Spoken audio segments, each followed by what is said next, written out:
right, we're ready? Yes. Yep. Yeah. Oh!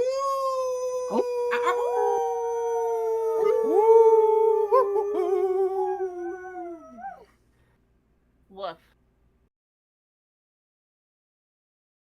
It has begun!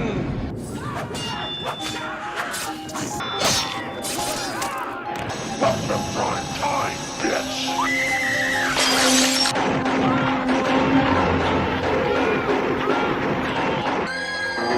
Father's Day. I got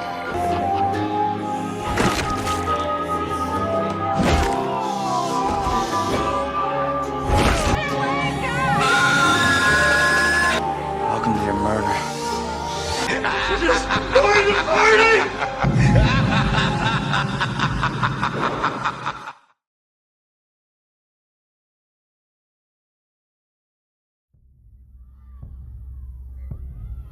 This is a true story that happened in my town. So this one Wednesday is like a normal day for the whole school. But today was different. Every other class had all their kids. But Mrs. Gandy's room was totally empty. And you know why? Because the night before, at 2:17 in the morning, every kid woke up, got out of bed, walked downstairs, and into the dark. And they never came back. I don't understand at all. Why just her classroom? Why only hers? Where are our children? We have a lot of emotional parents here. I think it's best if you keep some distance from this place.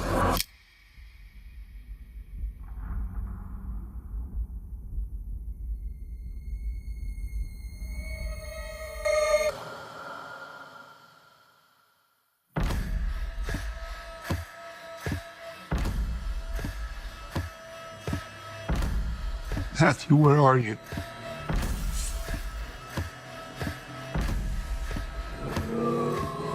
Where did you go?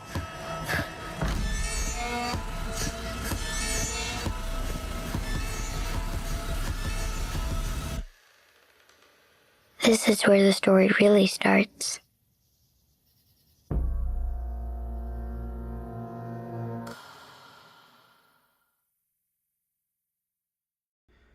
Hello, everyone! Before we start today's episode of Late to the Murder Party, I feel I should give a trigger warning on this one. Due to some of this film's themes, even I had a pretty bad reaction. Some of the crew, Pass and Doc especially, can attest to this when we watched it together. Also, there are a lot of references to the sketch comedy show that Zach was a part of, The Whitest Kids You Know, as well as the late Trevor Moore. So I'd also like to take this time to say, rest in peace, Trevor. We love you, we miss you, and the world isn't quite as funny without you. So, welcome everyone, like I said, to Late to the Murder Party. I am, of course, your hostess with the mostest, the Mistress Ookami. With me, of course, are my lovely sister Xeiren. Hello. Equally lovely sister Graveturtle. Hello. We got the Belgian Wolf's clothing, Varren Kimbold. Man, the fate of McCoy from Streets of Fire really took a dark turn. Jesus. Jesus. We've also got Pass the Remote. Wait, is the Grapist gonna be in this movie? God. Jesus, if they had a reference to that. No, they had a reference to the 7 hot dogs. We've also got the awesome Wolfman Roy. In this film, no Pennsylvanians have been hurt in the filming and production of this film. Or ever seen. All right. No Pennsylvanians? Uh-oh. No. Gotta up those numbers. I have none. No. And the music maestro himself, the Dr. Chaotic. Great. How can we be? I'm surprised we can be funny on that fucking intro. I just feel like an asshole now. Hi, everybody. And we are all here together as one full crew to cover 2025's Weapons. Zach's second film attempt. And yeah. Ooh, boy. Yeah. I will say this, just to kind of like wrap up where we were with the last review. Any and all things that were previously stated in that review as being problems with Zach as a director do not exist in this movie. Same for me. Like it was pretty much every single problem I had with Barbarian does not exist in Weapons. I had my reservations about Weapons because of how much I didn't like certain elements of Barbarian, but this movie was definitely a very well thought out script from beginning to end, and he knew exactly what he wanted to do with this film. Oh, and definitely. Definitely. Which is funny because like I've actually read that like this one as well as with Barbarian, he just starts with a premise and then goes from there. So yeah, so I'm gonna lay down some facts real quick because I am the resident expert when it comes to Whitest Kids You Know. Turns out, Wait, you're white? Wait, fucking bitch! And you're a kid? What the fuck? What the hell? I ain't always working with kids here. You're the oldest one here. We're all kids to you. Exactly. Anyway,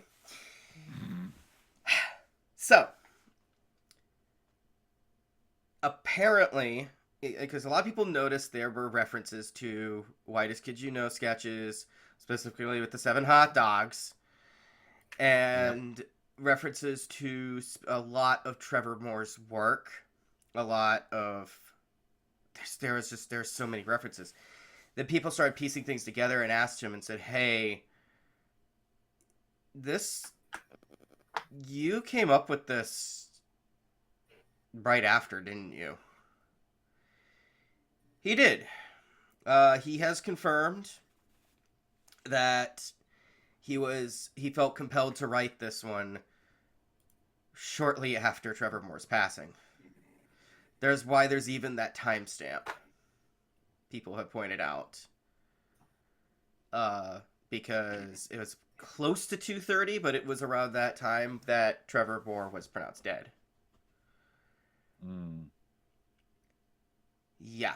The whole thing is this film itself is most definitely dealing with trauma. And I respect that. I really, really do. But there's a reason I said that I needed to have a bit of a trigger warning on this one. Because holy shit. There are things in this film that I am just like... yeah.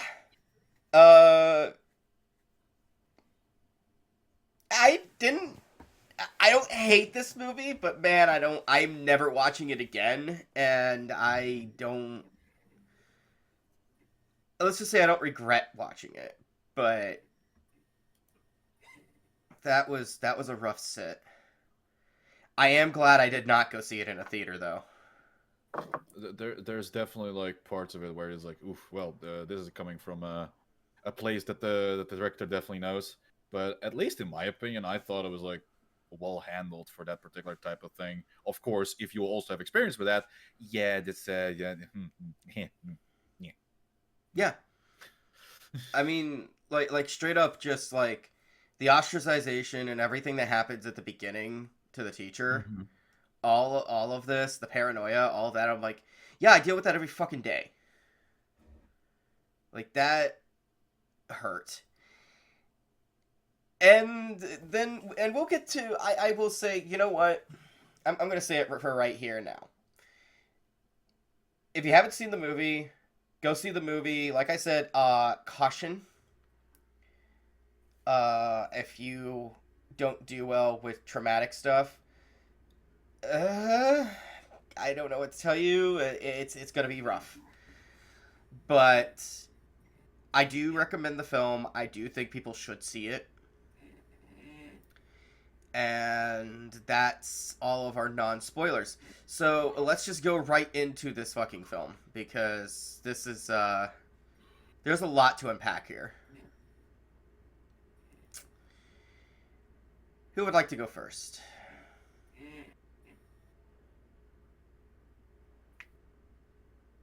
The fact that I can hear Roy's chair creaking. Yeah. Don't everyone speak at once. That's up there. That's upstairs. I just hear this. Yeah, I was like, oh shit. Yeah, I've noticed that. The thing about this movie in particular is that it is a great sign of improvement. Although I still think there was like one or two issues that might hinder the movie a little bit. Mm-hmm. Mainly, the first couple of perspectives, we did have a little bit of like a bad like stop and start feeling with the pacing. Right. But around the time of like the introduction of Aunt Gladys, and around the time of like it all, like around the time of like the third or fourth character, it starts to go emotion and do a lot better, because for a little bit okay, to explain the structure of the movie, so and the plot. The plot is that one night in this small town in Pennsylvania, an entire third grade class, except for one kid, went missing at the exact same time in the exact same way. And what happens is that we get different characters' perspectives of the fallout of said disappearance. About what was it? What was the timeline? Like a month, like a couple of months, or like a year later? I think. That was not a year. It was about a month. Month later. About a month later. Yeah. So we're dealing with the aftermath. About a month later, we get perspectives from the teacher of said class, played by what's her name from Wolfman and Fantastic Four. 1 second. Julia Garner. Julia Garner. Yeah, Julia Garner. We get one of the fathers, played by Josh Brolin. We get, which took me way longer than I care to admit for me to realize it is actually Josh. Yeah, it's the jowls. You can't help but recognize the jowls on that dude. I'm so used to Josh Brolin with a goatee that every time I see him without it, like unless it's fucking Cable, apparently I have a hard time recognizing him at first. His voice sounded extremely familiar. I'm like, you're Josh, aren't you? You must be Josh, right? And then I go look for it. Yeah, it is Josh. Yeah, no, you can tell this was around the time he was getting ready to play Reagan. Anyway, there's that. There's we find one of the last kid of that class who hadn't disappeared. We have a random crackhead. We have James. one of the cops. And am I missing one? Marcus. Marcus, yeah. right? Yeah, we do see get Marcus. From Marcus, the principal. Yeah, so that's 6. And we essentially throughout the movie we get their little perspective. We get each a little chunk of the story through their perspectives. Basically, Rashomon, but with extra witchy. Basically. Mm-hmm. So we find out that if we're in spoiler territories, we find out that Aunt Gladys, which is the old lady you see in a lot of the promo and some of the trailers, turns out is a witch, and has been using magic to basically possess people to do her bidding or come to her so essentially she can feed off their life force, essentially. Yeah. She's possibly more, but I'll get into that later. Yeah, there is some theories that she just might be someone who was using witchcraft and was kind of immortal, versus like an actual possible like mythical creature from I forget. It might be Celtic folk or it might be somebody else. I'm not sure. Yeah. You tell she's giddy about this. Yeah. She's chomping at the bit. So Keep those teeth in you for now. So we get more and more situations. We get the town's parents in disarray. We get the reaction of the teacher who's basically we learn really has no boundary skills. She means well, but she has no boundaries. We get the dad who is essentially like grief stricken, but also completely paranoid and was about to ready to kill a bitch before magical shenanigans. We have the poor principal who's just sitting there like, I don't know what to do with this shit. I feel so bad for Marcus. Yeah, no, I do too. Especially his fate wolf. He didn't get to eat his 7 hot dogs. He only got a carrot. Yeah, there's that. We get. It seems like I mentioned the random crackhead, but he does add significance because he's kind of the one that helps kind of set it off a little bit. That's James. That's James. Yeah, but very much James' biggest personality is that he's a crackhead. Like we see he him. likes and he likes Willow. Yep. Oh yeah, that is Willow. that is the most random. Apparently, the reference was intentional as well. Yeah, there was a lot of interesting movie references throughout this whole thing. Yeah. Like the fact that in the dad character's son's room, because he's sleeping in his son's bed. Yeah. As part of his depressive. Yeah, this kid is maybe like 10, 11 years old and has a fucking Mad Max Fury Road poster on in his fucking bedroom. Yeah, it's like, wow. Yep.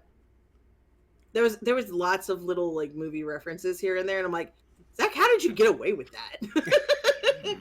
Well, it's all Warner Brothers movies, so actually, no, it's Disney, but yeah, because Will is Disney, and I'm just over here, just like, okay. There's if you're paying attention, there's all sorts of little geeky moments. Yeah. That you're just like, oh, that's cool, but also, why? Yeah, we also get the story of a police officer and the teachers. Did they ever say ex, or they were just friends? I think they were just like lovers at some point, but never really went anywhere. Yeah, because the first thing Paul says to Justine is like, yeah, it's okay to hug me, because she asks, is it okay if we hug? No, yeah. he asked the hugging. Oh yeah, so it's like it's one of those cases of like clearly there's a physical like sexual history between the two of them, but it's never made quite clear whether or not they dated and broke up, but they know each other very, very well. So it reads to me as one of two things. Either they were friends who also happened to be lovers, like extreme friends with benefits situation, or they're each other's exes. One or the other. I do want to say before we move on like further, Josh's reaction, like Brolin's reaction to every time people keep having these little nightmares where fucking Gladys like pops up like a fucking Freddy jump scare, and the second she does, like, oh, everything's good, they wake up, blah blah blah. Josh woke up and had the exact reaction I had every time that happened on screen, because I'm just like, what the fuck? Yeah, he just goes, what the fuck? Because I'm like, I was like, I'm watching this, I'm going, the fuck was that? Like, everybody was supposed to be like, whoa, like, jump and everything, like, as soon as it happened, and I'm just like, the fuck was that? It's funny. Why was that on the ceiling? Like, what the fuck was that? Yeah, like it's funny you mentioned Freddy. I got more Pennywise. There's a bit of Pennywise. Specifically Freddy, by the way, she shows up in dreams and kind of just messes around with their victims. But Pennywise in the sense that she attacks kids, and also that makeup on her. I know that was the point, but it does look like a little bit of clown makeup. I mean, keep in mind this is Warner Brothers / like New Line, so yeah, so it was Nightmare New makes Line sense. who were the main forces behind this one. Apparently, there was a whole bidding war as well about this script. Yeah. Yes. Yeah, so it all culminates at Alex's house, which is the last surviving kid of the class. When we find out that his aunt Gladys is a witch, specifically basically Celtic, because her magic is around ritual magic around branches and personal mementos of people, mainly hair, or in the class's case, name tags, because the kids themselves belt and color them. Or ribbons. And the ribbons too, yeah. So what ends up happening is that at the end of all things, we have I want to say, was it Juliet or Judith, the teacher? It was Justine. Justine. Thank So you. way off. It was. It's been a bit. Justine and Josh, who was one of the Watched it a kids' few dad. days ago. Yeah, How the did it fuck? be a little bit? Ah, it was a while ago. It was like yeah. 3 days ago, dude. 4 scores and 7 years ago. Was at a party last night. There might have been weed involved. Anyway. No, you just like playing with that flashy thing that Agent J gave you. Man, dude, if I had that, there's plenty of movies we watched I wish I could forget. That's too damn bad. Pretty much. Yeah. So it culminates in basically in a climax that's basically kind of sort of a zombie movie. Josh and Justine get attacked by by Pete the cop and James. Just want to say the crackhead because that's what he is. James the crackhead, and it culminates in Alex finally figuring out how the magic works and breaking the spell on the kids to attack making the kids attack Aunt Gladys, while also breaking the control over the last two people that were in control, which is James and Pete. It would have happened with Marcus, but unfortunately, when he got possessed, he had a bit of a headache and it didn't turn out well. That's putting it mildly. Oh, Jesus. Yeah. No. Also, Doc. His name was Paul, not Pete. Oh, was it Paul? It was Paul. Oh, fair enough. His All I name was remember is that Robert Paulson. His name was Robert Paulson. His name was Robert Paulson. But no. Marcus did not have a bit of a headache. Marcus decided, while he was being possessed, he decided to try to do one of those little stunts that he saw on the Coyote cartoon, and it didn't quite end up well. He just wanted to reenact the one scene from Pet Sematary. Kinda, yeah. That's what it felt like. Or like be the little girl from the Wicker Man remake. Or the little girl from Hereditary. Yeah. Why are we bringing up the Wicker Man remake when there's a perfectly good original Wicker Man over there? Because in the original Wicker Man we didn't have that flashback scene where the little girl gets run over by a semi. She just got isekai'd. Thanks, Kirkun. Yeah, that's another thing I gotta say because bring up Alex, but now we've already jumped to the end. Yeah, I have never identified more with a kid and been so upset that I did. That's an off feeling. Yeah. No, because the entire time I watch this, I'm going like, I would not have let this bitch survive. Even at that age, I would not have let that bitch survive. I know what I was as a child, and it was a menace. Like, I would not have let her live. And then it was like... Wait. You're not a menace now? I have more self-control. Hormones definitely help. And these two can attest to, like, just how angry I was getting. Yeah, like, I couldn't. Oh, yeah. I couldn't. Alex straight up becomes basically a latchkey kid to an abusive aunt. And you can tell that poor kid is just going through stuff in his head, just wishing he could find a way to get out of this. Yeah. At that point, his parents are completely possessed to the point where they just don't do shit. They don't feel Like, pain. They don't feel feel anything. pain. Xeiren? Stop eating the turtle. I forgot there was a music note above her head. So I was like, what is that? Oh my god, what is that? What is that? And I went, oh, it's a music note. Yeah. No, I get distracted waiting my turn. It's okay. Yeah. Okay. Yeah. But the thing that really made me sympathize with Alex also is the fact that basically while Gladys was possessing everyone, he basically had to do all the fucking work. Yep. Yeah, this was abuse. Like, he had to go and get all the get basically food for them, which the only thing they could basically eat is chicken noodle soup. Yep. Yeah. Because they literally could not eat for themselves. And to keep it on theme, she essentially forces him to become her unwilling familiar. Yes. He has to go and get all that stuff. He's the one who has to clean the house when people come over to make sure that they don't suspect anything.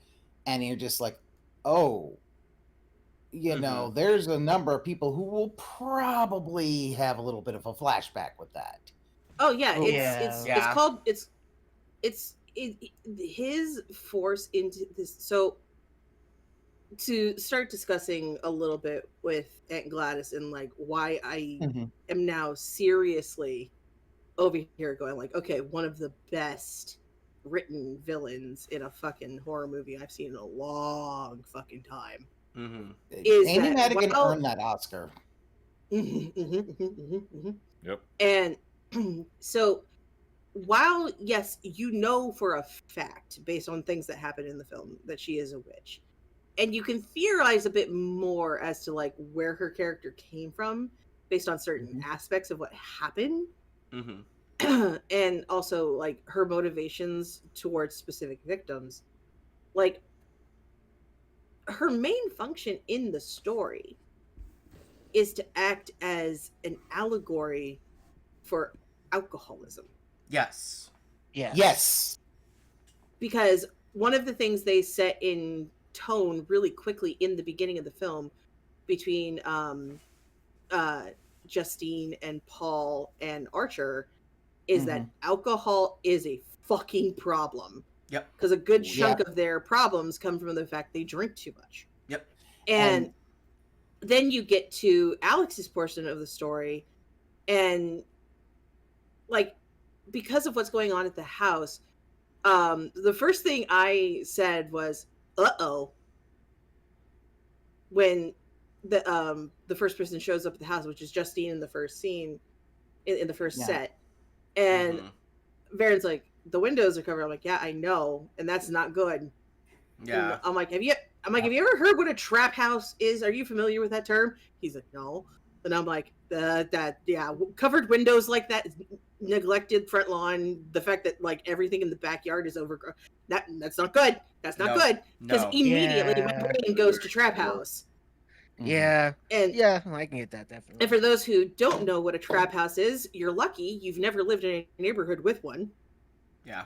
And two, it's basically the house everyone goes to get high and or just blitzed out of their mind or whatever substance, drugs or alcohol. Yep. And one of the telltale signs is a neglected property with covered windows, because people who indulge in this stuff tend to have a lot of paranoid delusions and think that people are looking at them from the outside and can see everything that's happening inside.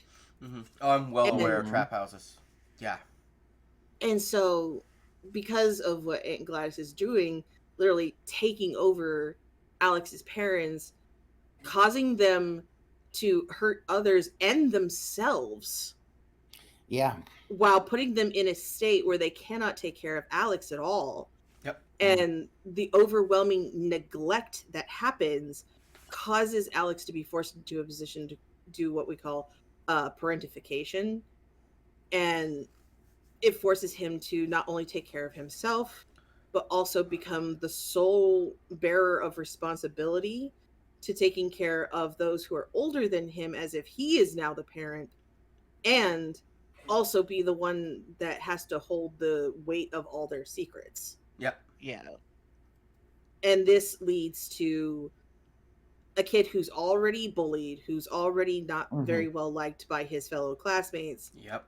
To become extremely isolated and extremely quiet and looking inward. Now, luckily, because of how the story pans out, he does get some catharsis in the end. Yes. But just like all of the kids, even though the narrator tells us like they all eventually got better, it's not a clean ending. It makes it's not. You're very well aware by the end of the film that it takes a long time for people to put their lives back together after this, which I appreciated immensely. It wasn't some big fairy tale, oh, everything's better now, because after an incident like this that affects a community so deeply, like it's not going to be easy to recover from.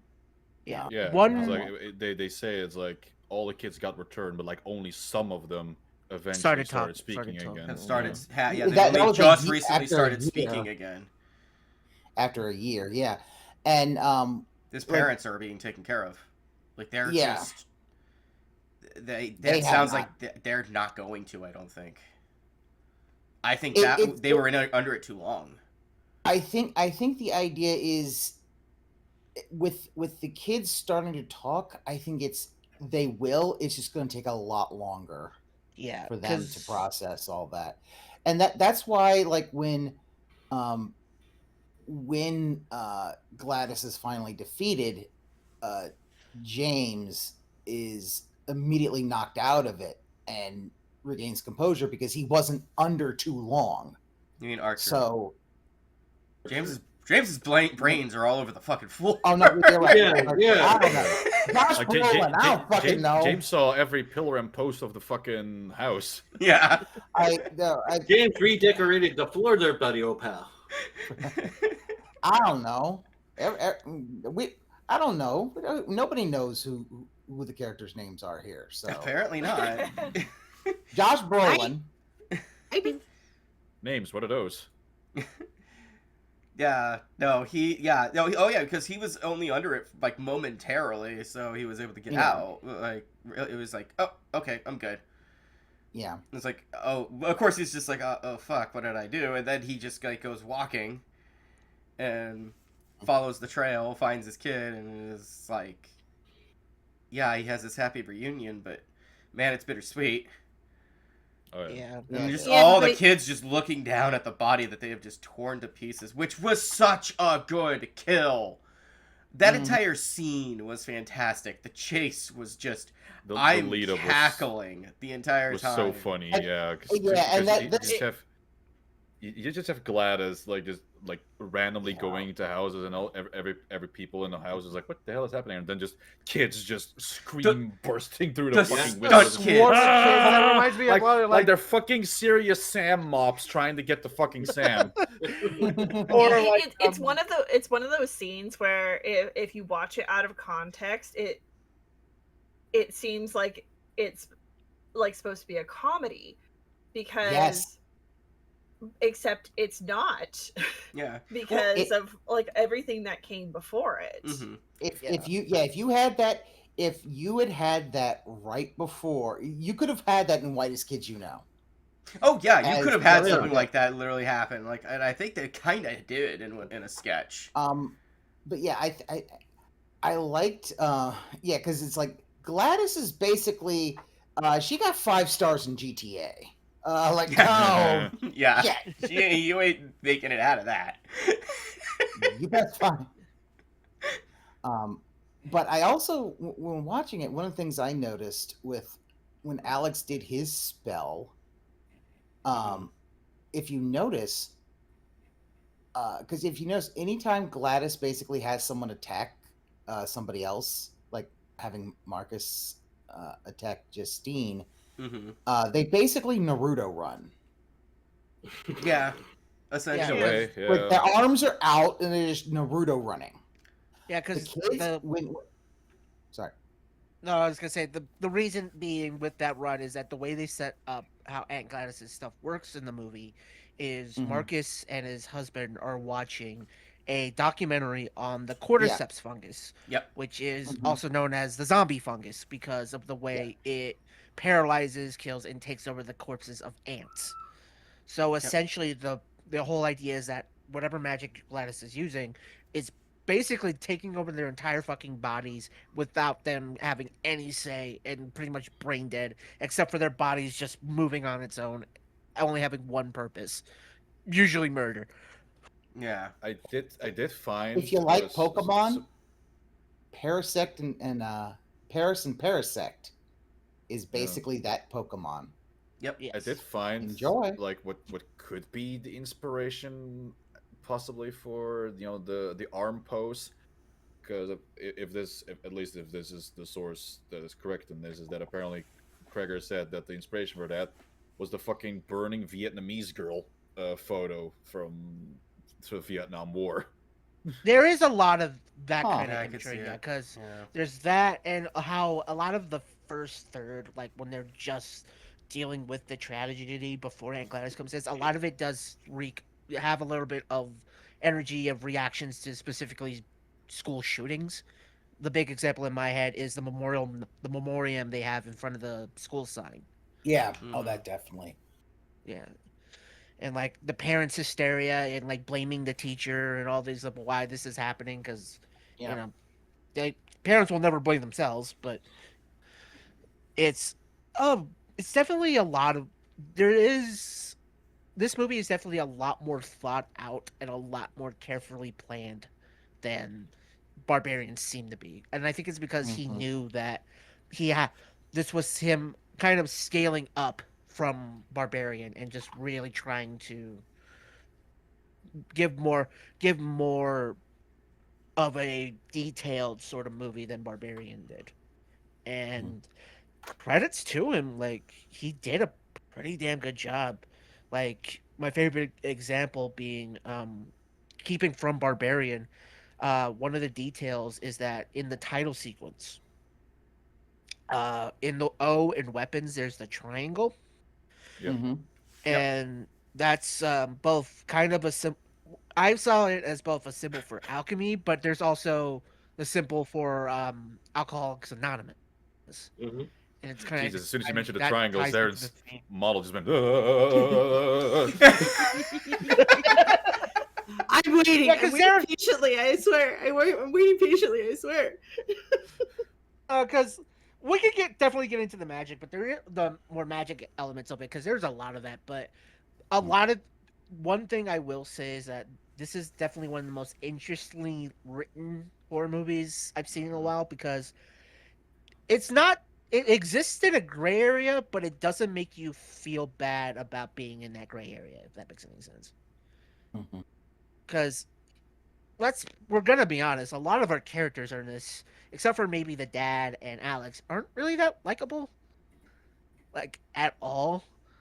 Like There are definitely some issues. I know that like when Doc Ookami and I watched this, I know Justine was not one of my favorites, especially through her segment because yeah, one, she liked a drinky, and also the fact that she does not have any no understanding of boundaries. Like the fact is oh, she wants to talk to Alex. He says no. We talked about this before. No. yeah, So and she continues doing that, and then fucking someone who's a cop who's married. yeah, and a recovering alcoholic, which A they recovering do mention. alcoholic at that, which then the wife comes up and basically splashes her with vodka, and I'm like, are you about to pull out a lighter? Is this gonna She probably was, actually. is Justine gonna protest Vietnam? Like, fucking. What she does, too, prior to that scene. Like, after she's had sex with him and everything, and then it's like the next morning. That was such a bitch fucking move. It really was. It's like what she did with the fucking. It's like, oh hey, here's your wake up call, and the way she did it, I'm just like, Go fuck yourself. Yeah, I would want to Yeah. punch a person and try to wake me up with Harry Nilsson. Yeah. Yeah. The thing about Justine is that in Alex's perspective, she's very kind and all that. But so the thing is, you really have, she can be very kind, but she's also very selfish. Very. And very self-centered, and does things that she doesn't quite think about the ramifications later. She's told not to contact Alex and then goes to the house. Yep. And you're just like, no. Like, Yeah, no. although it's I think that's one of those things where she kind of had to do it to move the movie along. She had to do it to, I know, I get that, but it does come up like it's why people then started looking into why was she fired from her last job. Yep. And all that kind of stuff, which was she had an affair with a teacher, with a faculty member, which Artie, the dumbest sheriff in the world, make sure to let the movie know. No, it's because she had inappropriate relationships with a faculty member. Yeah, not a student. Yeah, which is definitely a showing the writing of being better with red herrings than with Barbarian. You know, like Justine, like there's understandable moments, but she is definitely not likable. Like, Paul ain't that likable either, because we eventually see him as essentially being a class A shit cop. Oh, he's awful. Yeah. Yeah, just pulling out the He's cameras awful. and everything. Let's be so fucking for real right now. There is only one likable character in this whole goddamn movie, and that's Alex. Yeah, it's the kid. Yeah. And even then, he's still kind of shitty for what he does. You just feel for him because he can't not do what he does. Yeah, it's because of the adult forces around him. The sympathy there is because he's forced to be there. Everybody else is doing stuff out of their own volition. Like, even when it comes to Archer, who I feel like a lot of I was gonna say adults are going to like identify with. There were things about him that were more subtle that made me just go, oh, fuck right off. Oh yeah, I don't like you. Because like he's so self-absorbed in his own grief that we only see his wife once. And that's for her to peek into their son's room, see what her husband's doing, and just be like, I'm going to work now. Yeah, it kind of and you can already tell she's so done with his shit. Like he's neglecting her and her own feelings on this whole thing on an epic scale, which does happen quite often in relationships where grief is concerned. But then you see him rant about like, oh, the kids at the fucking like PTA meeting or whatever the fuck that was. Where he starts calling out, you know, Justine's like, I want to hear from her. Blah, blah, blah, blah, blah, blah. And then when he does find all the kids, does he do a damn thing to help any of the other children? No, he just looks for his own. He's only looking for his son. And then when all the kids are standing over Gladys's corpse in the end, he just picks up his son and starts taking him home. And all the fucking trophies in his kid's room and everything else. I'm like, that's not your son. That's your prize. Yeah. It kind of reminds me of it kind of weirdly reminds me of Devil's Carnival a little bit with what's his name? Was it just John? Like, for some reason that name's popping to my head, but in Devil's Carnival that character is John. Like, like had Archer just had the nerve to like get rid of himself, he would just be John in Devil's Carnival. So go ahead, pass. To go on what Xeiren is also saying, not only is Archer so consumed by grief, like he is literally sleeping in his son's room. So neglecting his wife, but also he's neglecting his own business because he is like, no, I can do this. And then he's like fucking everything up. Like, oh, Ordering they wrong wanted paint they and all wanted that. they wanted the wrong paint. It was supposed to be green and all that. Now, if it was that he's in so much grief, he doesn't even have the it's his grief has basically controlled him to the point where he can't even tell that everything's going to hell because he needs basically someone else to be like, listen, I can't do this right now. I need you to kind of step up, be the boss a little.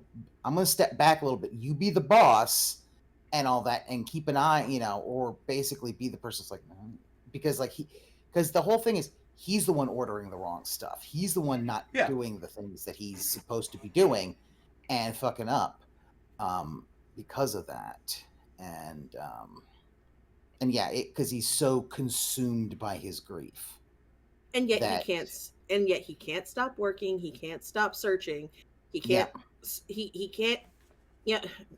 Prototypical man of his age can't stop to process his emotions. Oh no. If he's not being productive in something, then he's not being a man. Just. So he was perfect to play Reagan, is what we're saying. Sorry. Yeah, last Reagan joke. Swear to God.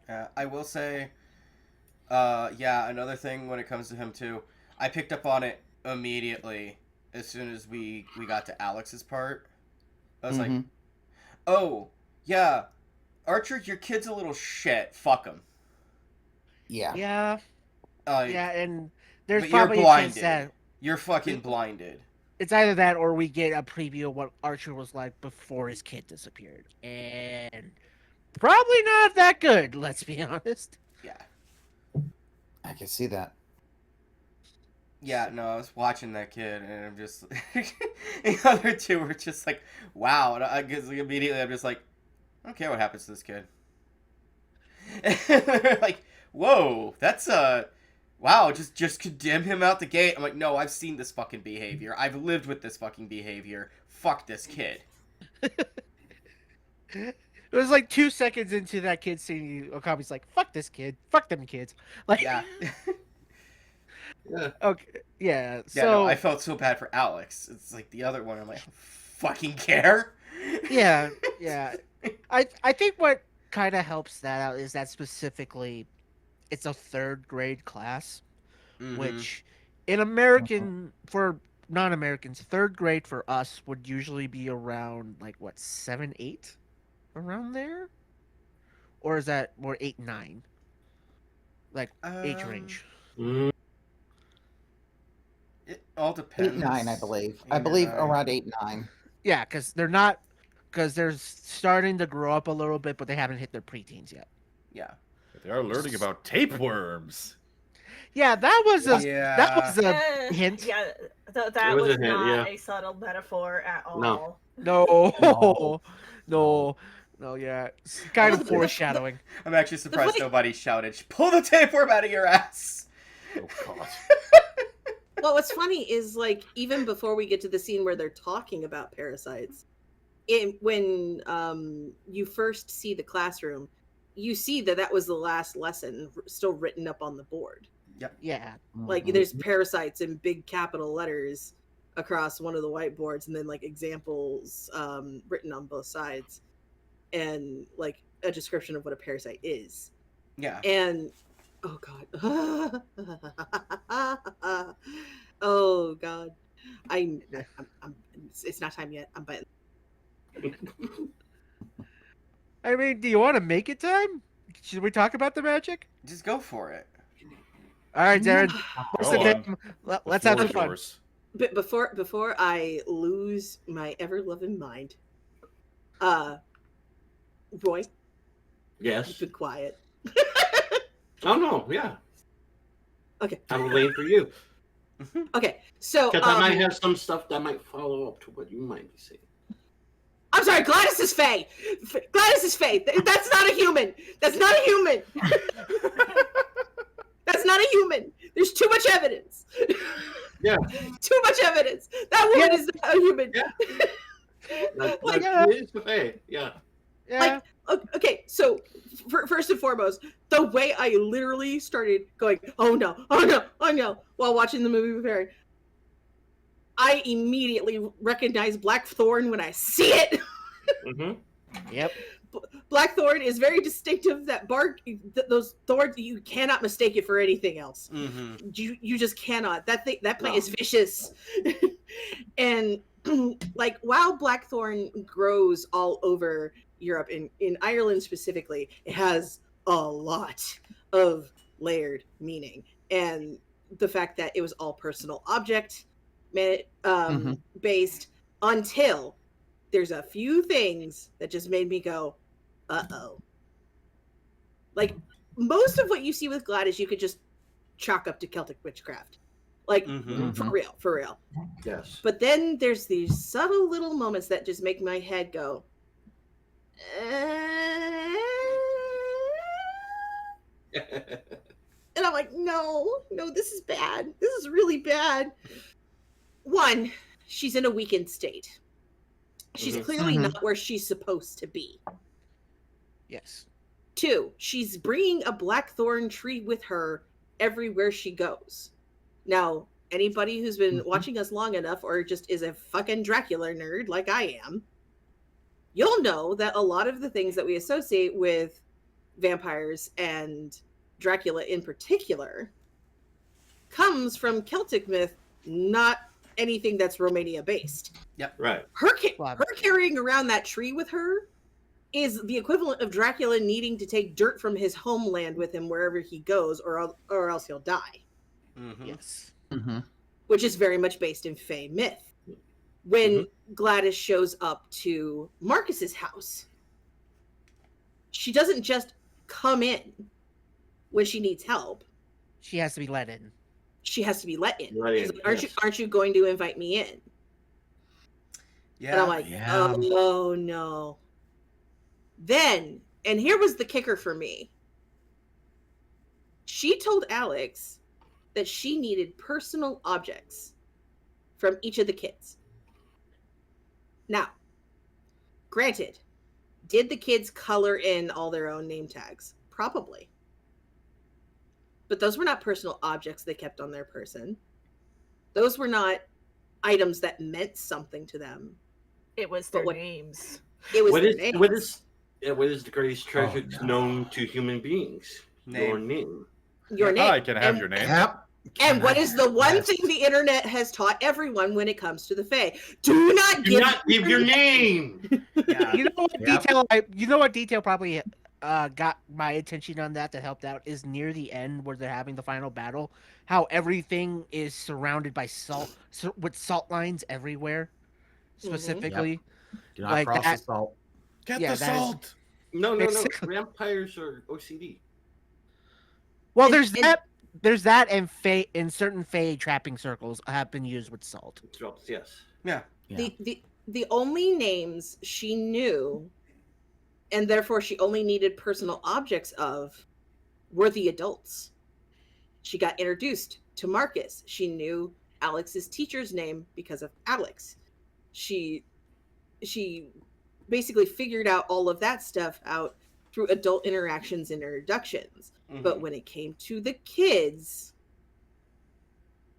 she needed those name tags. Yes. Yeah. And here's the kicker. That is Alex's mom's sister.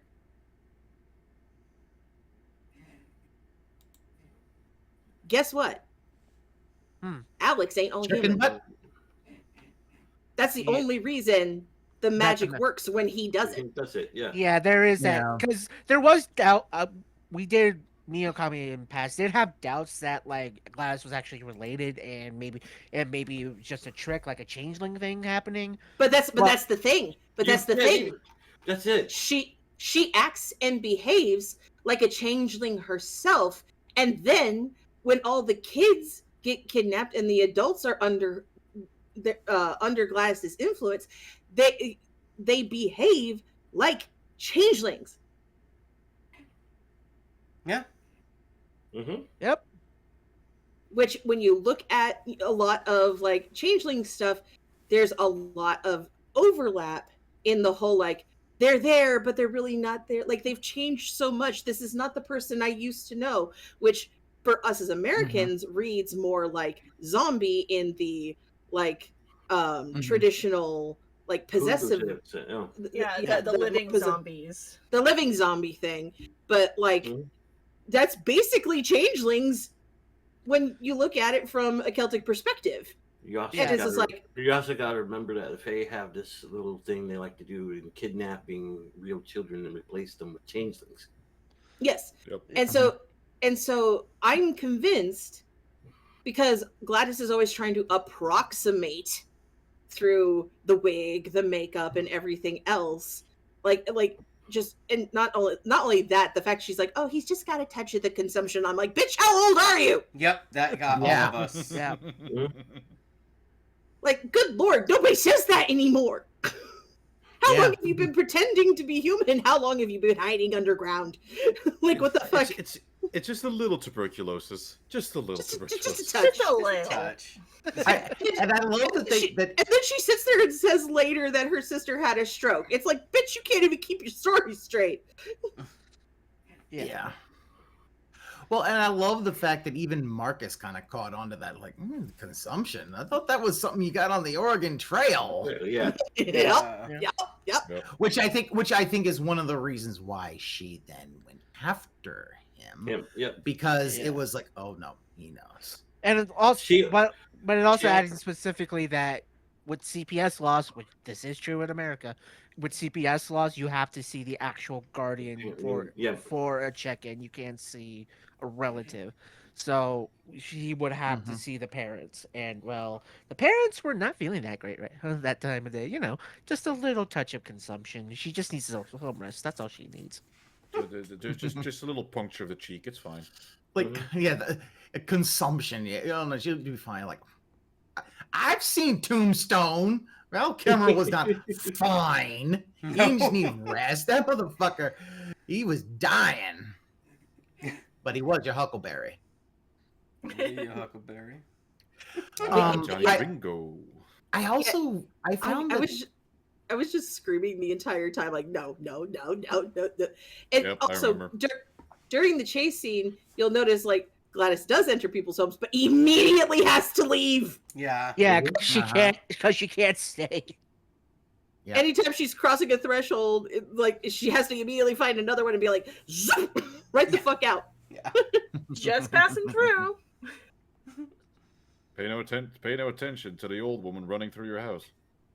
No, my favorite in that scene is that the kids, or I guess changelings in this case, were so determined to get Gladys, they were just jumping through fucking windows and glasses. Yeah, that was like stunt kid. Like fuck using the door. We're just gonna go through the windows. I can tell those were still kids. So like those were stunt kids. Like those were kids doing like stunts, and I was like, shit, man, they're good. Give them some like they need some rewards or something. Like Jesus. They got the camera angles in that sequence, like where it's like you have like in like the point of view of one of the kids chasing. And my favorite one is still like just the guy mowing his lawn suddenly looks over, sees Gladys move, and then it waits a little bit, and then you see the kids then move after, and then it just holds like a little pregnant pause there, and then it goes forward. It's like that one really cracked me up. When we saw the lawnmower thing, and we all immediately went, "Oh no!" So we're thinking like someone's gonna get caught in front of it.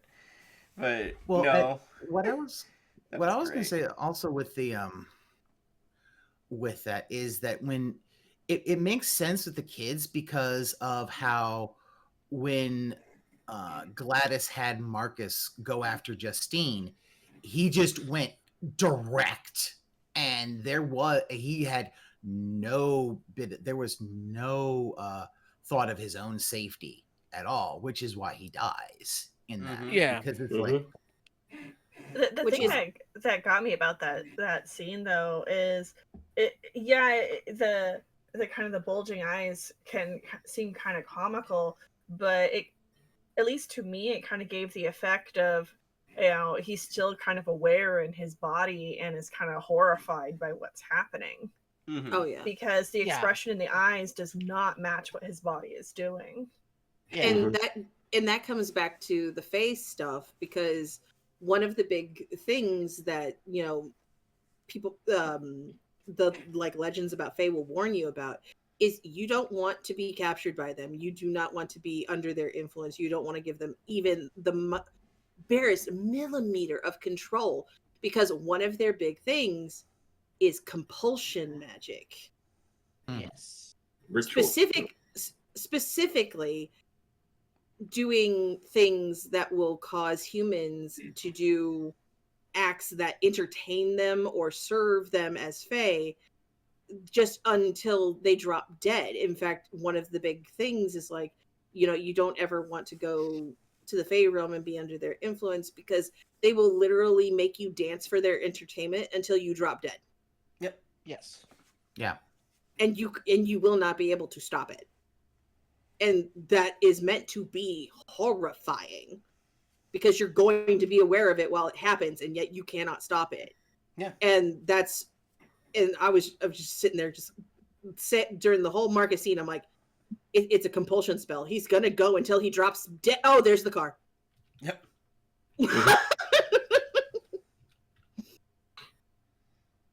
Yeah. Just like the hit 2003 song from Iron Maiden, "Dance to the Death." Yeah. Yes. So, do we got anything else to add to this? Well, I do find it interesting how the fact that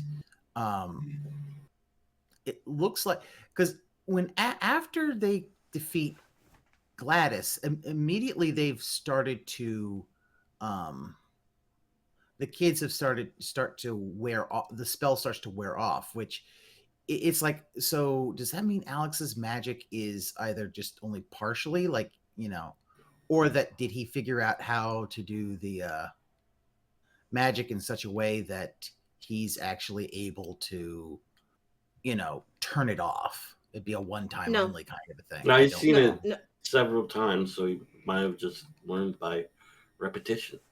No, it's a matter of his blood. Yeah.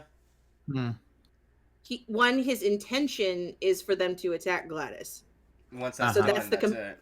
Yeah. Once that's done, that's it. But like it says at the end with the narrator, like, it took the kids about a year to start speaking again. And that's because, one, the intention is over, but also Gladys is gone, but the power that's inside Alex is weaker because he's mostly human. Okay. And so the tie to Alex is not going to be as strong as it was to Gladys. Okay.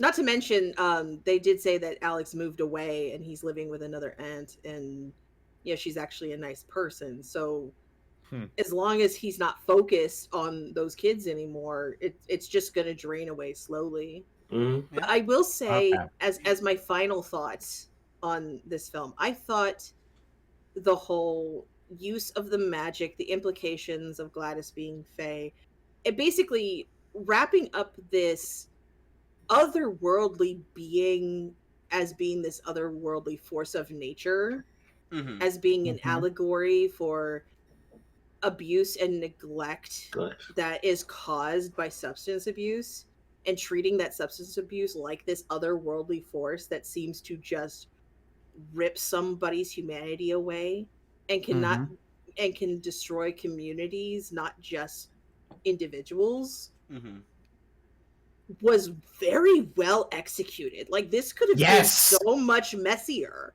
And it was done very, very, very well. And I think it's done so well that if you're somebody who's not magic minded or doesn't know these like folklore things very well, you're still gonna get it. Oh yeah. Yeah.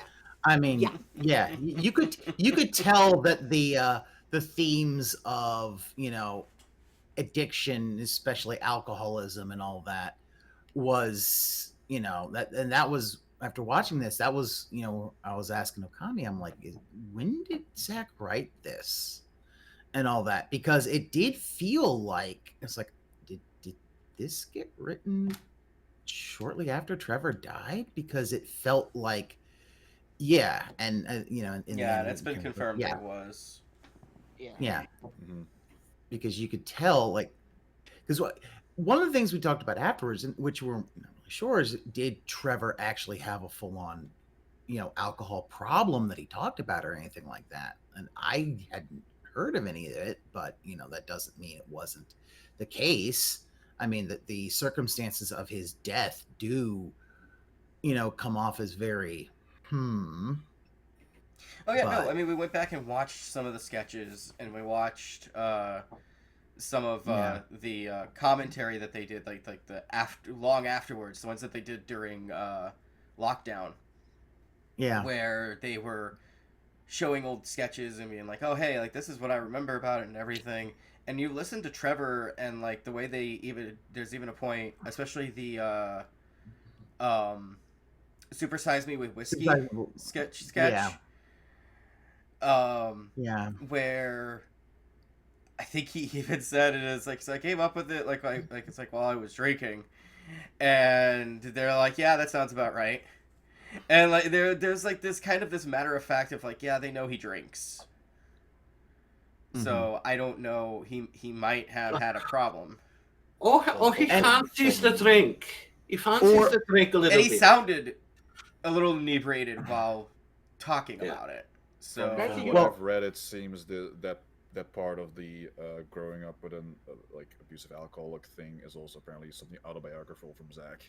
So where did he come from? I wouldn't be surprised. Where did he come from? Virginia. Arlington. That Virginia. explains a lot. Why? Okay. Yeah. Yeah.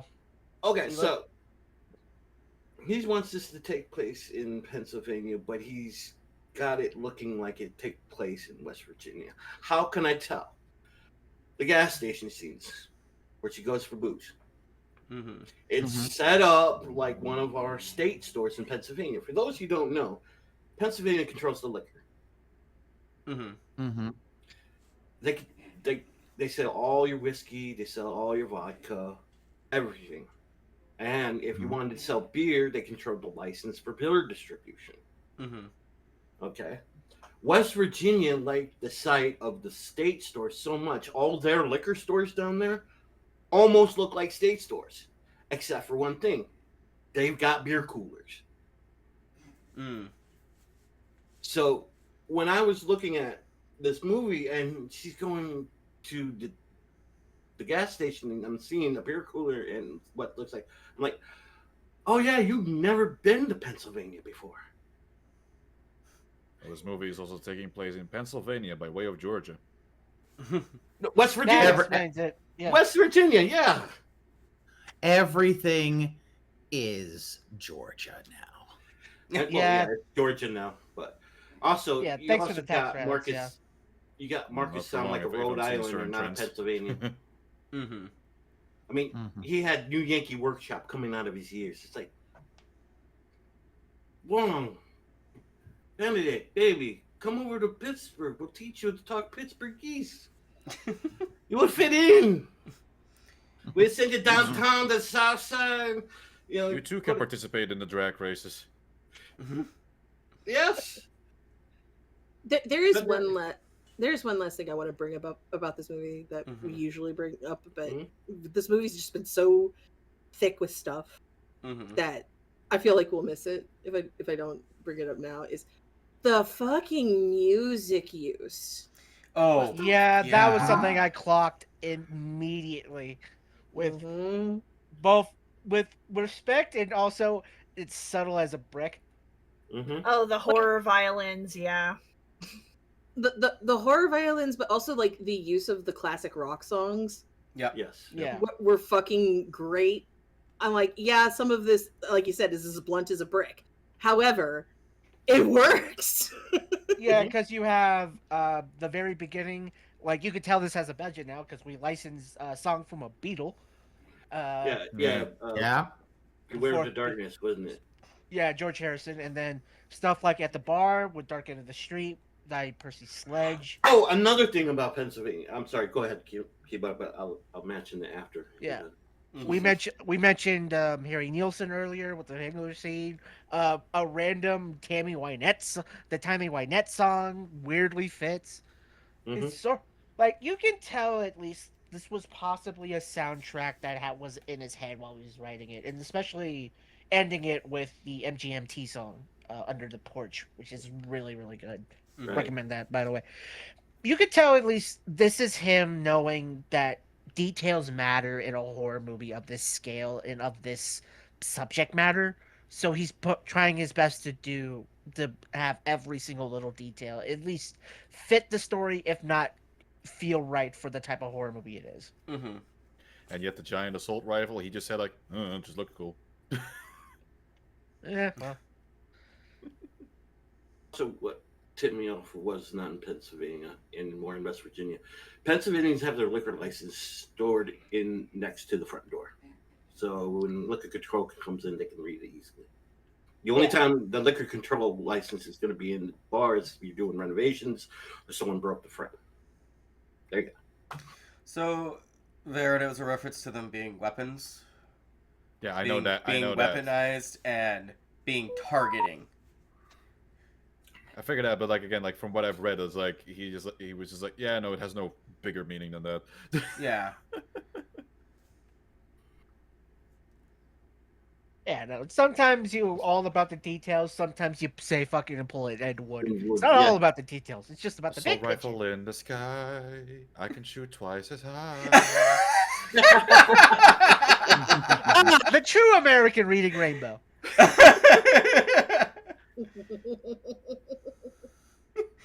I can't But yeah. kill anything.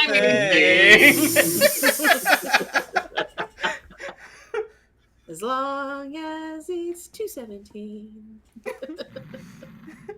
But yeah, I think the best way to sum all of this up is that for a second outing into horror movie making, damn, was this a vast improvement in story, technical filmmaking, sound, like all of it. You can tell this was a story close to his heart that he wanted. This was a passion project. Like Barbarian felt like a foray into a certain curiosity. This feels like an actual personal story. And again, all of that with some technical help from David Fincher. I'm not shocked by that fact, considering some of the camera moves and camera angles in this very much is a lot of David Fincher. Yeah, go ahead. With personal stories, just always be aware that, you know, if you're not in the right headspace for it, with everything we warned and everything we said, you know, just approach with caution. But honestly, it's so good. It's so good. Yeah. And honestly, if this is going to be, as much as I didn't enjoy it, I respect it. Yeah. And so if you're going, if this is going to be what Zach's output is like from here on forward, I'm going to be like, Barbarian who? Oh, so I'm going to go ahead and like mild, so this episode, information has gotten out. The film should be coming out, I believe it's supposed to be latter half of the year. I want to say it's September, but it might have been in November. His next film is going to be his foray into Resident Evil. Yep, and it's original story.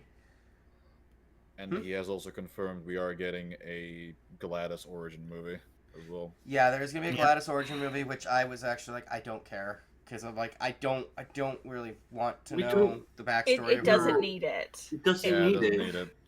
But the Resident Evil when one, I heard that, I was like, that's no. That sounds like studio mandate.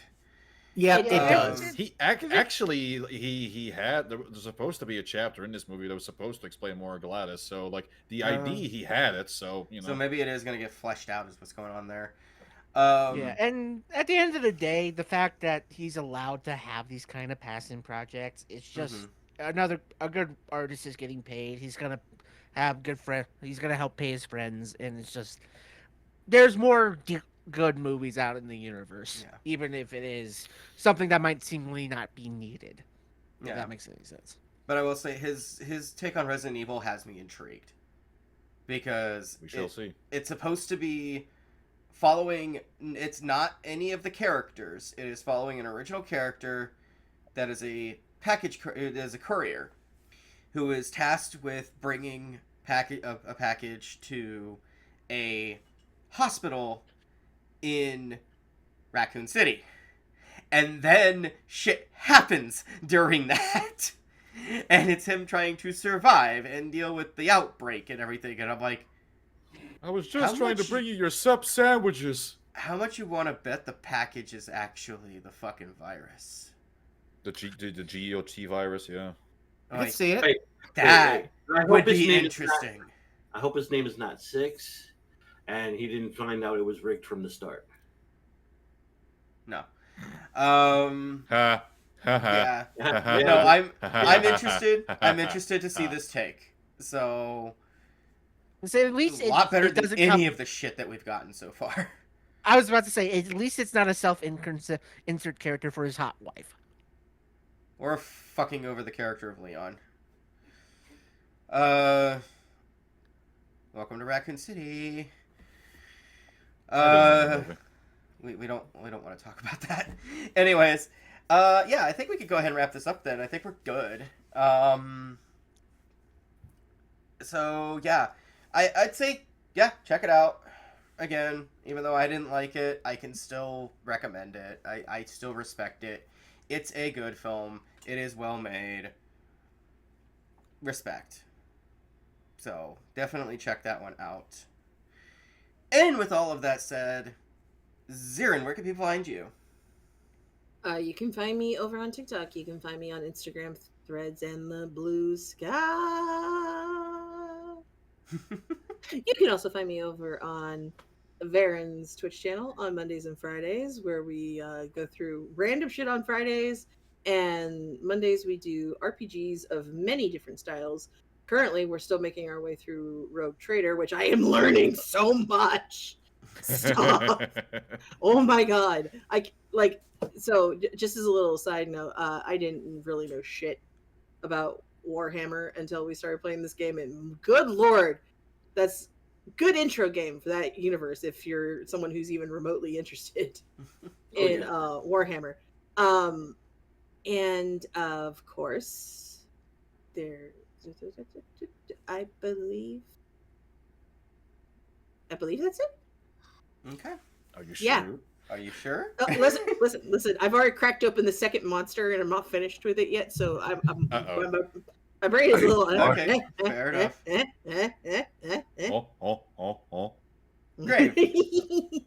Grave, where's the turtle today? I'm taking my name tag off my work badge. No one's going to get that. Smart. I've actually noticed, like, at work, a few people keep forgetting their names on their name tags, and I'm looking around, and now I'm just going to start thinking, are there fucking Fae here and nobody's fucking telling me? You bastards can't keep that kind of information from me. That's not fair. There? You can mainly find me over on twitch.tv/VarrenKimbold, where every Monday, Wednesday, Friday at 8 p.m. Central European Time. You can see me play all kinds of fun games. Mondays are usually RPGs with this red-haired menace. Wednesdays, strategy, shooter, something else with S. And Fridays, we play whatever hell we can find. Currently also still joined by the redhead menace as well, as we're trying to date everything. Everything. Aside from that, you can also find me over on Blue Sky at VarrenKimbold, YouTube at VarrenKimbold, and also TikTok at VarrenKimbold. Just search my name in your preferred search engine, and you're bound to stumble on me somewhere. Excellent. I like the refrigerator. Yeah, she would love Freddy. Freddy's amazing. He's a good boy. Hey, cool kid.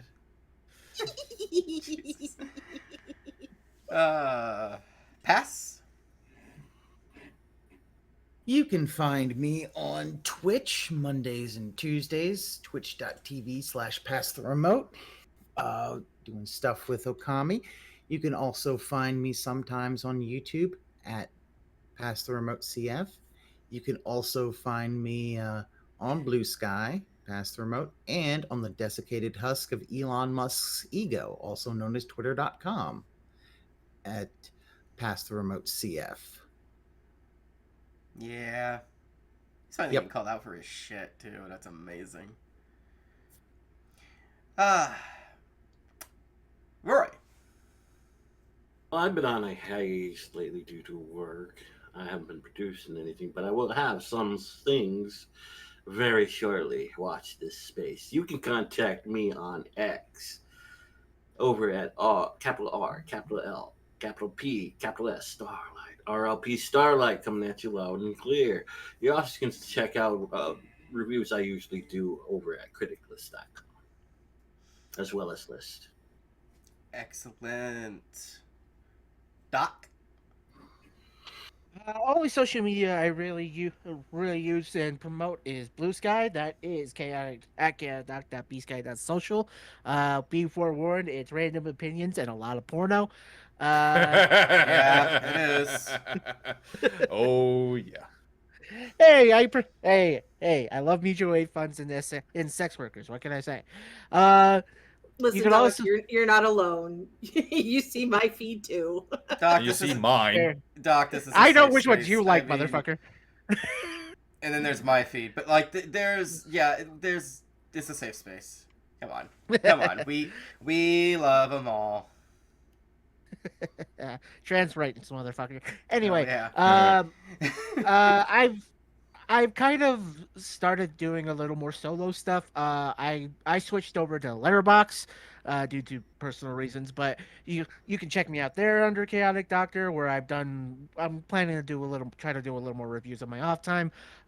You can also check me out. The big one being stuff like the Red Light, the Starlight, and Over the Years podcast, where I take a look at a decade plus of hip hop music and see if it's really worth it. That's coming back soon. We just need to plan things out. And the big one being is the Wolf Den Patreon, where you can find me hosting TNR, Twisted Notes Radio, where I take you through the weirdest little paths of music, have my own ramblings, and occasionally, very occasionally, therapy is involved. Excellent. Yeah, I am a little behind on releasing over there. I do apologize, but I'll be honest. There's motivation to release over there is a bit running thin. But $1 a month, kids. Yeah, no, it's okay. I can start. Give us money. Give us money now. Money now. Money here. Money now. Money now. Put $1 in our tip jar. Right here. Give me money. Give me money. Give me money. Give me money. Give me money. Give me We're money, running give out me of money. beer money for Roy. Come on. Look at Roy. Do you think he's going to be able to handle not having beer money? You know what I just thought? If you could. I'm already going 26 right now. Yes. If we were able to like set a goal and be like, hey, you'll get hot girl pics at a certain point. We can arrange something. We'll figure it out. It's just a picture of me on fire.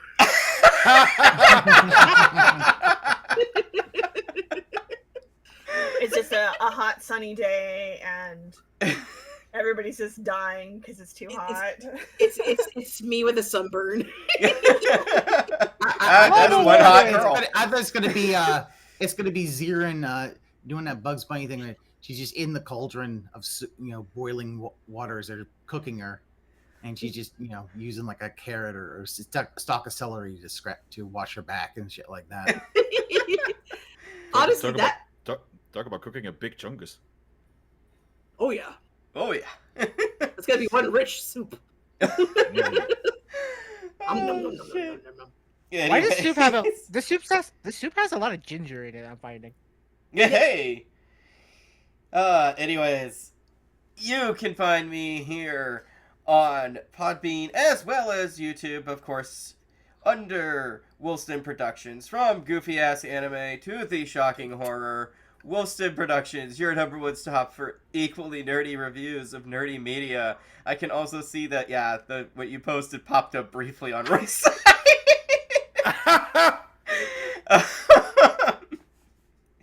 You can also find me over on Blue Sky under Mistress Ookami. That is Mistress Ookami. That's my name. Don't wear it out. And if you are feeling extra generous, please head over to the Wolfston Patreon. We can get access to episodes that may or may not drop to the general public. Episodes that will certainly will not be dropping to the general public, especially with TNR, because YouTube would absolutely ream me. Yeah. Oh yeah. Like, if worst comes to worst, I know one or two places we could put that for. I know a place somewhere. I know a guy. Just keep your head down. Don't ask too many questions. But we'll work on that. We'll discuss. Xeiren, stop eating the turtle. I'm okay with this makeout session.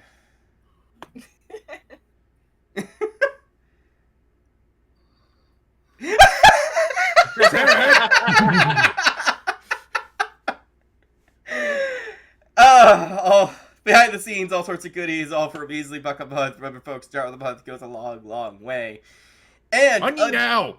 Until next time, we will be starting the big countdown to the big 200. Yay! Yeah. Oh, I thought it was the big giveaway at 9. That too. But we already did that, but yeah, we did already do that. Yeah, as we get going to there, I am also re-releasing old episodes as compilations on here as Best of the Den. No real I'm trying to make themes to them, but the order is it's all over the place. I still list it, but yeah. For those who didn't realize that we'd been doing this for 6 years prior, we're on season 9 of this podcast. 9 years, everybody. Yeah. 9 years. Only season 7 to now has been getting posted to YouTube, because seasons 1 and 2 were on YouTube previously until we got kicked off. It was a long story. Yeah, it was a long story. YouTube changed its rules, and then all of a sudden, hey, COVID fucking happened as well. And I'm like, fuck Indeed. All of you. But then we went over to Podbean, and the rest is history. Now we're back on YouTube. So, yeah. You can't keep a good wolf down. I will. Good night, everybody.